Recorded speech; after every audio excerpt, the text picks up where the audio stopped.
Hello. I was thinking of having a little ICT style charting session because this week's or last week's price action has been very interesting. A lot of low probability conditions, but also we had a lot of things that I can and you can also learn from. And so it's very important to study these prices and this price action essentially and like annotate on what price did this week and did you miss some opportunities, what did you do good, what did you do maybe wrong, or what you could have done better. So today I will just um, do this with Monday's price action, so 23rd of September here. On quick note, if you press Alt V, you can get the horizontal, this vertical line, like this. That's kind of cool. So we can have them like that. And yeah, so let's continue. I don't know why that pops there all the time. I'm sorry.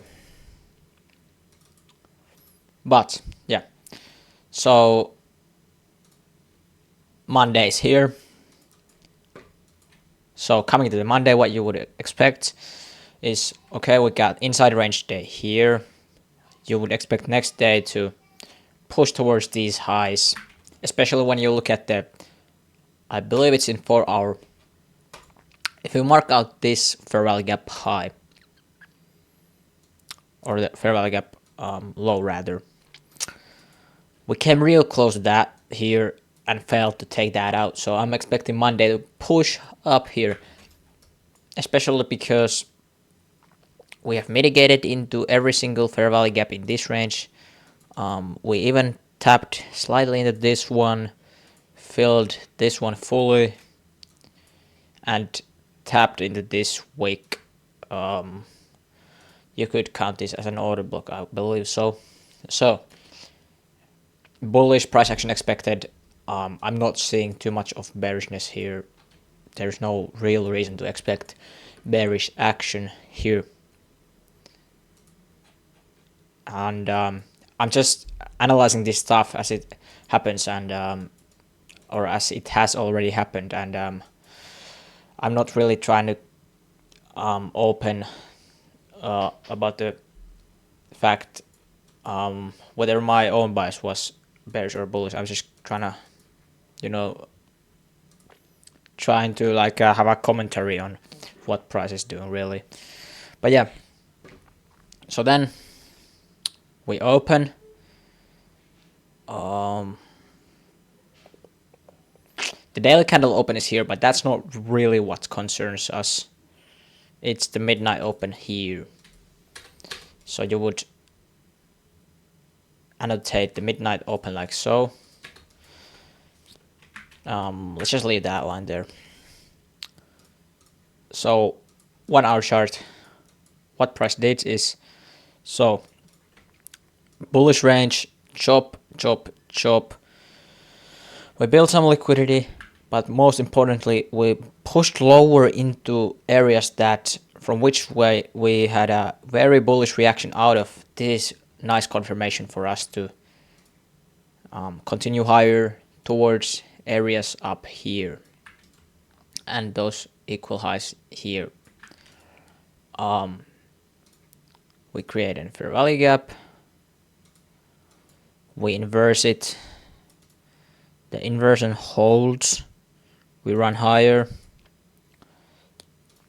the order block holds here, CE bodies don't close below it, we continue higher, higher, higher. This is Sunday price action. Then this is the important bit here. So we create a bullish range, bullish fair value gap. If we were truly very bullish, there is a chance that market kind of consolidates here, waits for the New York session. Maybe New York session could have like a Judo swing lower and then a shoot that higher. So that would be the most ideal situation in which I could have been able to capitalize a lot. Let me show you the. So you can see we had Monday. It was manufacturing PMI, flash services PMI. What's that? 8:43, 45 New York time, I believe so. 8:45 New York time. So anyhow, that 1 hour chart looked truly like a market maker buy model. Again, this would be your sell side of the curve. This would be then the buy side of the curve, and that's what I was thinking about. Only thinking about longs really. Now, obviously, the price action here is a little bit problematic because bullish fair value gaps created. We flip all of those, which is not necessarily too bullish sign. Now, we flipped them, but we, for example, have an order block here, which is still respected. And very important note, hourly breaker here. And the consequent encroachment of the hourly breaker holds very well. So this is very important note. Price never breaks the consequent encroachment, or I believe it's called mean threshold of the breaker. Price respects that. So all of these things, order block, breaker, are bullishly being respected. I still think that when price is doing this, we are going to send price higher from this breaker, which ultimately happens here. We come back lower again, but that's just a wick. You can see that still holds that breaker.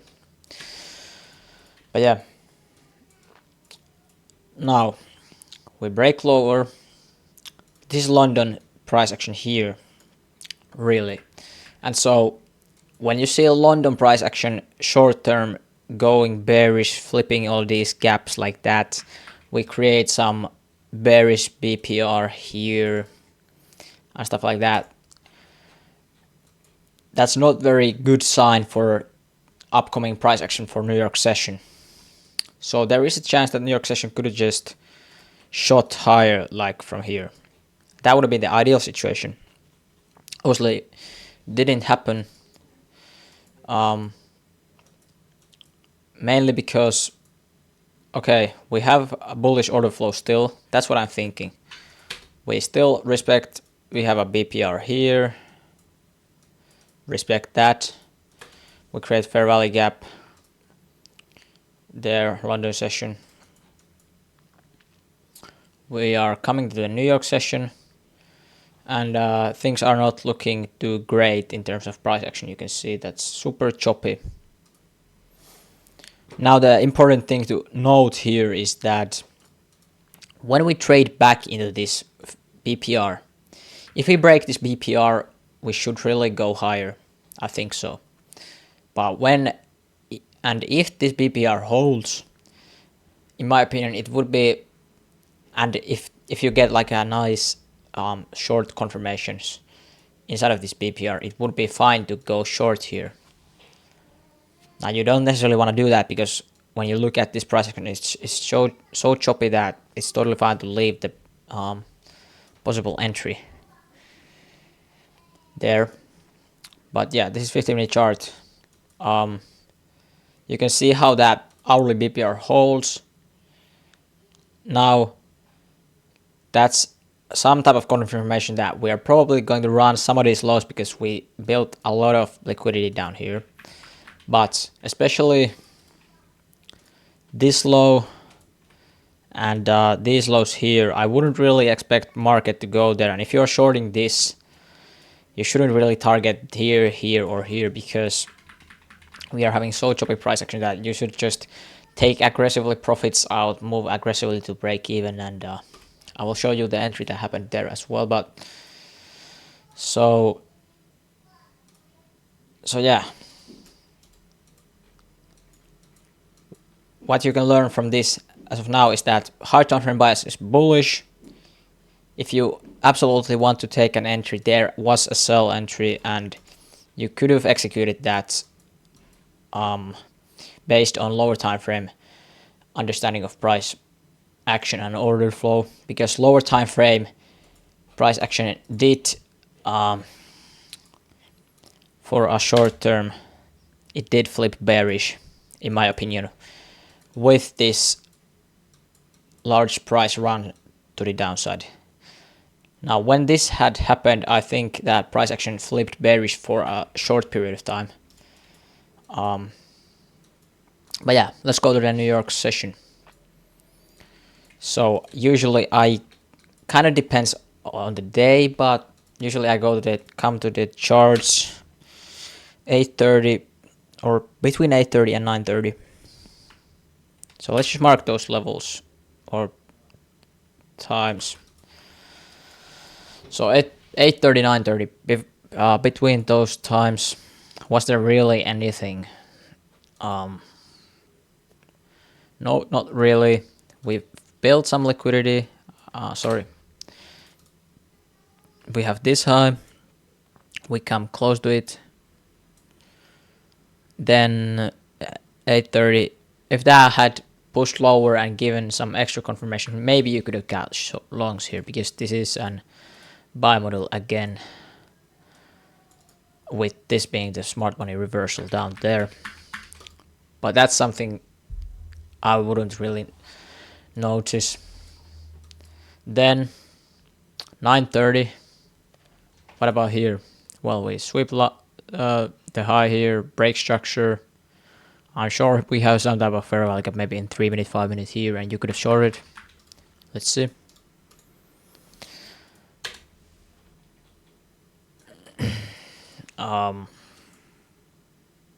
Wait. Yeah, here. So maybe you could have shorted like a breaker here. At this point in time, you don't really know if the price action here is going to be choppy. You can only suspect it because we are not really showing a lot of bullishness higher, nor are we displacing lower.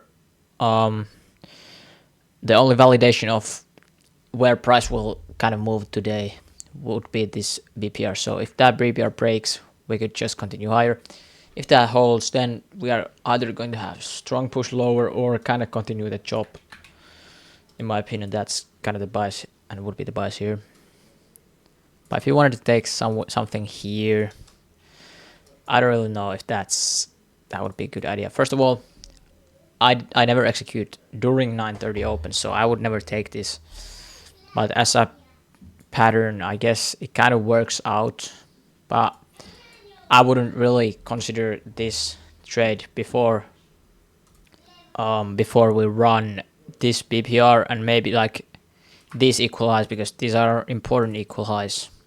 Maybe especially for beginners, hard to see them because they are like not that important at the end of the day, but there's a lot of liquidity about them still. So yeah, still would wait to see what market does here. Then the price action is absolutely horrible. Total barcode.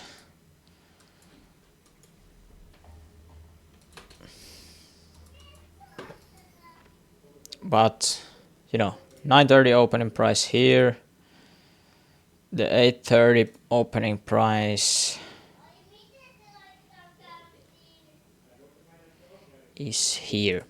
So if you're thinking about so you can see the setup is actually here. So the BPR holds first time. No setup really. Maybe you could have executed. No, there's no setup here, really. But then BPR holds first time, we come back up, holds second time, and we get convincing break of structure with nice body candles or candle bodies there, and you could execute that as a short. And the idea, you could easily think this as your target, but understanding what price action has been here, you need to understand also that the price is not necessarily going to give all of your TPs. So take like 50% out minimum here, break even, and that's some profits of the markets. So yeah, we got 8:30 open here, 9:30 here. When you're thinking about the power of three, super choppy and ugly, power of three doesn't really play out in here. But if you're thinking about the principle of shorting above shorting above 8:30 and 9:30, both of those both of those requirements are met here. So you got this is actually a unicorn because you got the fair value gap here, but you also got the breaker here. So it's not that bad of a trade there. So let me show you how I take the annotations, because I like to write things out on my chart and then take the screenshots and store them on my Google Drive. So there you go. Not Notion, this one.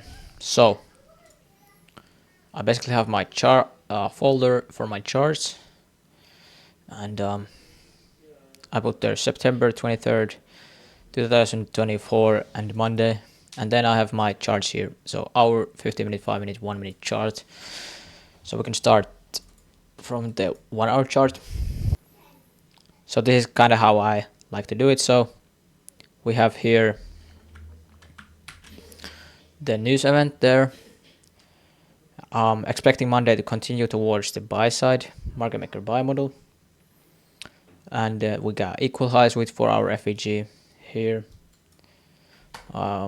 Then I annotated on that breaker here, and then wrote here that the breaker is holding price, and then also the midnight opening price, which is important usually. So then 15-minute chart, what I put there is bullish breaker here. Bullish PPR here. In my opinion, price never stopped respecting bullish POIs, and you can see we respect that. We respect this bullish order blocks, bullish breaker, as you saw in the hourly time frame. So that's why I put that annotation that price never stopped respecting bullish POIs, and that's what I think and thought there. Here, because we are bullish and the breaker is holding, we shouldn't really expect price to trade far down into these levels. So that's what I'm thought as well, because we got that bullish BPR. We already filled that BPR there. There isn't really a reason to come back down. Now some of these lows here, there could have been a good reason to come down because we built some liquidity. That's internal range liquidity. I would call this as an external range liquidity. And yeah, London session gave large range down and inversed all the bullish fair value gaps. The first sign we might have bad PA during New York session. So large range before New York session is the first sign we might have a bad price action during the New York session. Yeah. Then we move to, that's the hourly chart, 5-minute chart. Again, market flipped all bullish fair value gaps, created bearish PPR, and started chopping towards it. Short-term sell-side liquidity is being built. As you can see here, all of these lows. We can understand that market is going to have a choppy day, and the sell-side liquidity inside the range is going to be most probable target. So here, and this the hourly bearish BPR, and it's holding bearish and holding this bearish BPR is a confirmation out of it. Could be sell. And then the extreme low that I annotated here is, would it be stupid to expect market going here because high time frame bullish bias and current low probability conditions. And yeah, pretty much the case here. Obviously, when you have the large range down, market flips all bearish FEGs, created PPR that price started to chop towards. Before New York Open, you don't really know if the New York session is going to be choppy, because we got red folder news, and yeah, it's Monday, but we got some news, and yeah, the New York pre-New York session is kind of inviting the idea that maybe it's going to be choppy, but you don't really know. It could also be good price action, and so that's the reason why you kind of need to wait and see. And here we had total garbage seek and destroy model. So yeah, let's go to the 1 minute chart. So here, 1 minute chart, it's after 10 a.m. silver bullet session. At the end of the silver bullets, 11 a.m., we see purge of liquidity inside of that BPR, break of structure to the downside. You could have sold here inside of the 1 minute FEG, and in my opinion, that was the only possible entry. Profit taking needs to be more aggressive in low probability conditions. As you can see, only TP1 got hit. So you can see TP1 got hit, equal loss with that low there. We run back up. We didn't even sweep the high here, and that's the reason not to short here, because 12 p.m. lunch hour, first of all, no sweeping of previous highs here. So here you cannot short this, in my opinion. Now, in hindsight, the setup looks good, and you could go short here and run for those lows, but because of time and how market has been the whole day, wouldn't have been a good idea, in my opinion. So that's kind of how I like to annotate my charts and do everything like that. So I might be doing more of these, and until then, like and subscribe, and see you.